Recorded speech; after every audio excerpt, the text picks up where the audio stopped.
Mengenai sholat sunnah yang tidak sesuai waktunya, Ustadz, ketika kita Oh ya, melihat orang apakah harus lain. diingatkan atau tidak ya? Ya, betul. Ya itu kembali kepada hadis Nabi SAW. Man ra'a minkum munkaran falyughayyirhu biyadihi. Kata Nabi SAW, siapa yang lihat kemungkaran, maka dia harus ubah dengan tangannya, maksudnya powernya. Kayak orang tua pada anak, ya, atasan pada bawahan, pemerintah pada masyarakatnya. Dia harus ingatkan dengan power yang ada. Itu nggak boleh, haram begini misalnya. Diingatkan. Tapi kalau tidak bisa, maka kata Nabi SAW, fabilisanih, maka dengan lisannya, nasihatin. Fa'in lam yastati' fabiqalbi. Oleh tidak mampu, maka dengan hatinya. Wadhalika adhaful iman, dan itu selemah-lemah iman. Jadi Anda bisa pilih salah satu dari 3 tahapan ini. Kalau Anda lihat ternyata bisa Anda duduk sebelahnya, Anda nasihatin baik-baik, alhamdulillah. Kalau tidak bisa, ya, kalau dengan power Anda berhentikan bisa. Kalau tidak bisa, maka Anda, tentu ini harus punya kedudukan ya. Misalnya Anda tulis peraturan di masjid kantor Anda, selepas asar nggak boleh sholat sunnah karena Nabi begini-begini. Itu kan dengan power, jadi Anda harus ikutin itu ya. Atau dengan lisan Anda nasihatin dia. Kalau tidak bisa juga Anda lihat sepertinya orangnya saya nggak bisa terima nasihat atau saya tidak kenal, saya pun kayaknya sulit untuk menyampaikan, maka Anda pungkiri dengan hati. Ya. Yang ketiga, Baik, selanjutnya terkait dengan salah satu bentuk ibadah yaitu sedekah. Bagaimana jika ada seorang teman yang merasakan sendiri keajaiban bersedekah, lalu ia menceritakan pengalaman tersebut kepada teman-temannya dengan maksud memotivasi dan mengajak ke kebaikan. Sehingga secara tidak sengaja akhirnya mungkin tersebar namanya hingga ia mendapat pujian. Apakah ini termasuk riya? Karena niat awalnya sebenarnya memotivasi. Begitu, Ustaz? jadi gini, dalam memotivasi orang, saudaraku seiman, kita sebenarnya tidak perlu menceritakan pengalaman pribadi, apalagi berhubungan dengan ibadah ya. Lalu bagaimana caranya? Anda menyebutkan wahyu saja. Maksudnya, bagaimana caranya supaya saya bisa rajin beribadah dalam agama? Maka cukup kita mengetahui janji Allah di ibadah itu. Kalau bahasa agamanya fadilah ya. Coba Anda sampaikan tentang fadilah sedekah, fadilah sholat malam, fadilah baca Quran. Itu aja Anda sebutkan. Tanpa harus mengikuti, pengalaman saya kemarin tuh begini-begini loh misalnya. Ya, itu jauh lebih aman. Karena memang wahyu itu berbicara dengan hati manusia. Bisa membuat mereka sadar dengan cara Allah subhanahu wa ta'ala. Kalau Anda sebutkan seperti ini, bukan kita katakan 100% tidak boleh, tapi sangat membuka pintu riya. Sangat membuka gitu.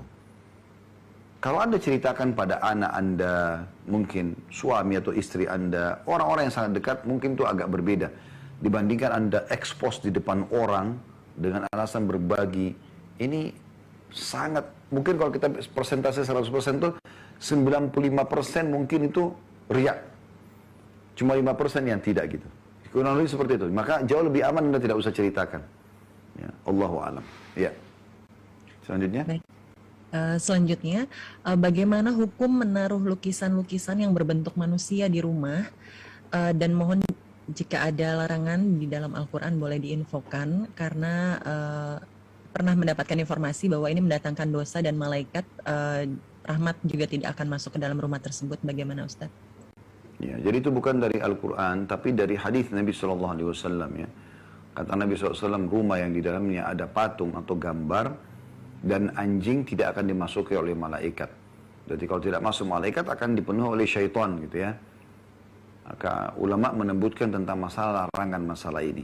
Jadi ada patung, ada lukisan, itu semua dihindari.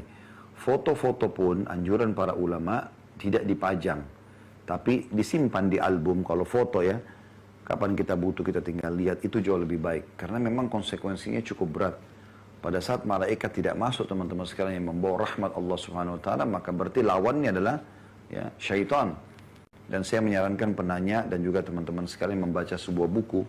Saya lupa penulisnya siapa, tapi saya pernah lihat judulnya menarik. Judulnya itu Rumah-rumah yang tidak dimasuki oleh malaikat.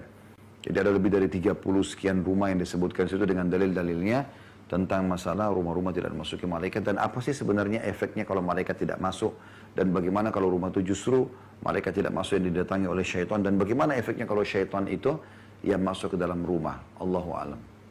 Ya, mungkin yang terakhir Bu ya. Oh, baik. Ini ada dua lagi nih, Ustaz. Mau dibacain sekalian atau? Baik, silakan. Satu-satu aja tapi dua ini ya. Oh ya, baik. Mohon pencerahannya Ustadz, bagaimana jika kita menyimak dan membaca Al-Quran dengan menyimak murotal bacaan Quran dari aplikasi, misalkan aplikasi Muslim Pro atau aplikasi Quran Majid dengan pilihan bacaan dari Imam Masjidil Haram karena khawatir akan tartil tajwid kita kurang tepat. Maksudnya apa? Boleh atau enggak gitu? Iya, iya, betul. Tidak ada masalah.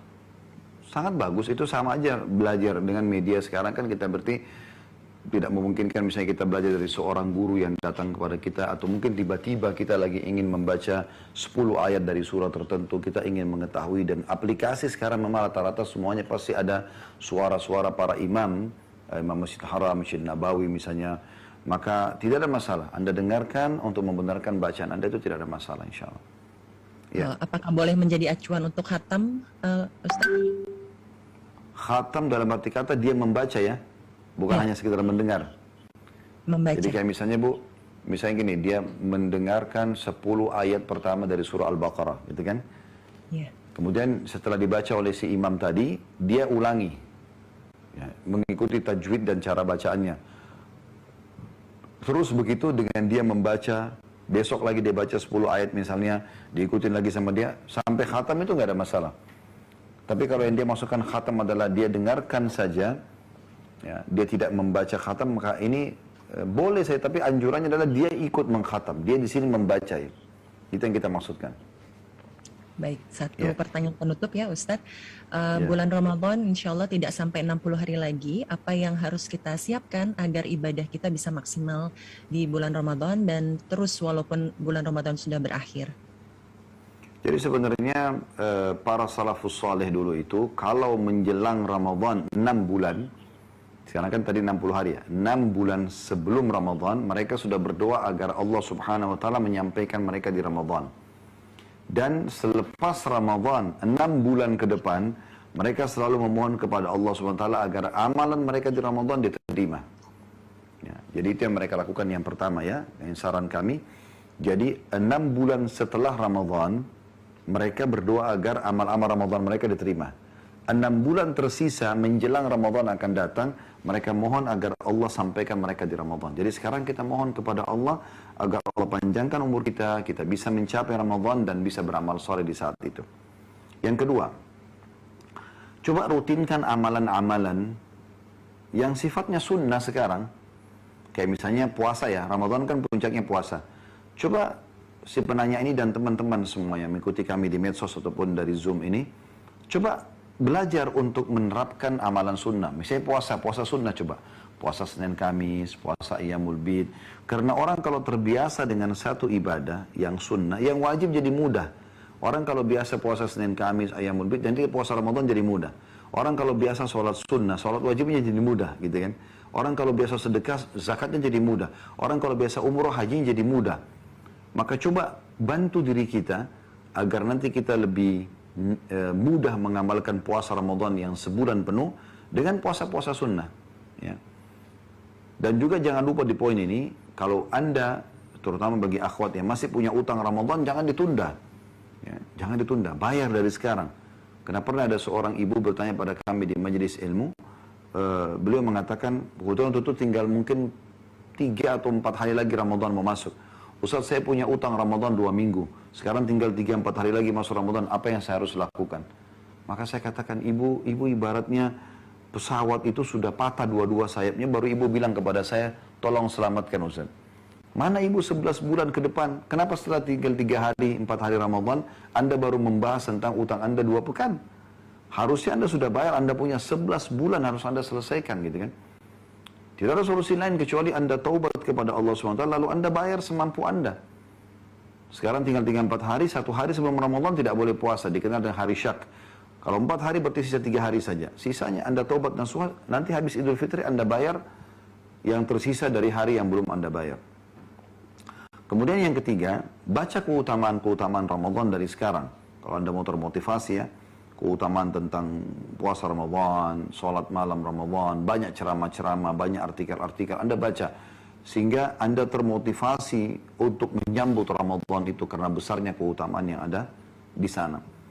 Ya, ini kurang lebih 3 hal yang bisa insya Allah kalau diamalkan biidznillah ta'ala mudah-mudahan sudah bisa mencukupi untuk kita mencapai Ramadan nanti dengan baik. Baik, saya izin untuk membaca 3 pertanyaan juga dari medsos yang sudah masuk. Yang pertama, Assalamualaikum warahmatullahi wabarakatuh, dari seorang ikhwah laki-laki 23 tahun dari Tangerang bernama Ales, mahasiswa. Pertanyaan, bagaimana caranya mengetahui kalau kita sedang riya? Karena terkadang di saat merasa kita tidak riya, tapi sebenarnya riya tanpa kita ketahui, dan bagaimana cara atau amalan agar terhindar dari sifatnya. Riya itu adalah Anda mengerjakan ibadah karena makhluk, karena ingin dipuji oleh makhluk. Kalau ini sering melalui bisikan syaitan ya, tadi sudah saya kasih contoh. Kalau seandainya syaitan bisikin Anda, itu di sebelahmu orang yang melihat mertua, orang tua, rektor kampus, atasan, dia bisikin tuh, perindah sholatmu. Lalu kita ikutin itu bisikan, maka namanya riya. Ya. Tapi kalau kita tidak ikutin itu, bisikan apapun tetap aja kita coba konsentrasi dalam ibadah, maka tidak namanya riya. Walaupun bisikan itu ada. Itu kurang lebih gambarannya gitu kan. Kemudian yang kedua dari hamba Allah, seorang akhwat 25 tahun dari Tangerang, guru, bagaimana cara mengingatkan suami untuk kembali lebih taat beribadah? Karena belakangnya lagi kendor beribadah, karena ada masalah dalam rumah tangga. Tugas Anda mengingatkan saja. Ya. Dan coba clearkan dulu permasalahan dalam rumah tangga itu bersama-sama, Anda ringankan bebannya suami. Kemudian Anda coba ingatkan kembali dengan fadilah-fadilah atau keutamaan-keutamaan ibadah. Keutamaan-keutamaan ibadah. Jadi misalnya, orang kalau ini sering kami sampaikan ya, kalau ingin rajin melakukan satu jenis ibadah, coba cari tahu janji Allah di ibadah itu. Misalnya, ingin sholat malam, baca keutamaan atau fadilah bahasa agama kita ya, fadilah daripada ibadah itu. Ketik di Google misalnya, keutamaan sholat malam. Sedekah, keutamaan sedekah. Baca Quran, keutamaan baca Quran. Sholat malam, keutamaan sholat malam. Atau apa saja. Anda coba ketik. Maka akan keluar banyak artikel. Kalau di YouTube banyak ceramah para ustadz-ustadz kita. Ya. Anda tinggal dengarkan, maka itu akan menjadi motivator utama. Ya, untuk kita mau berlakukan ibadah. Kita kalau tahu janji Allah di situ, kita akan mau mengerjakan. Begitu juga kalau Anda ingin meninggalkan satu perbuatan salah, maka cari tahu ancaman Allah di dosa itu. Nanti Anda akan tinggalkan dengan sendirinya. Yang terakhir dari Tarra ya, namanya T-H-A-R-nya 2 kali A, Tarra ya. Seorang akhwat 27 tahun dari Bekasi. Assalamualaikum warahmatullahi wabarakatuh. Barakallahu fiik atas segala ilmu yang diberikan Ustaz. Wa fiki barakallah. Afwan Ustaz, saya bertanya, bagaimana ketika pujian muncul secara tidak disengaja sewaktu kita melakukan amalan, lalu ada pujian dari orang sekitar yang mendengar dan melihat, karena tipis sekali perbedaan antara riya dan ikhlas kepada Allah SWT. Adakah doa agar kita ketika kita mendapat pujian dari orang, jazakallahu khairan. Sebenarnya kalau orang puji ya sudah, kita biasa saja. Ya. Kita usahakan alihkan ke kegiatan yang lain atau kita alihkan pembicaraan yang lain. Jangan malah, oh iya, baru tahu ya, makin dibesar-besarin, maka itu jadi riya. Tapi selama Anda coba mengontrol diri, Anda tahu ini bisa membuka pintu riya, Anda coba mengontrol diri, Anda coba alihkan ke yang lain, insya Allah Allah akan jaga Anda, gitu kan? Intinya teman-teman, riya itu kalau Anda ikutin bisikan syaitan itu dan Anda makin terbawa dengan arus pemikiran itu, bahkan Anda berbangga-bangga, maka Anda jadi riya. Allahu a'lam. Dan ini harus memang hati-hati sekali, ya. Baik, ini kurang lebih bahasan kita, sudah pukul 14:21. Semoga apa yang kita bahas hari ini bermanfaat buat kita semua. Kalau benar dari Allah, kalau ada salah dari saya mohon dimaafkan, dan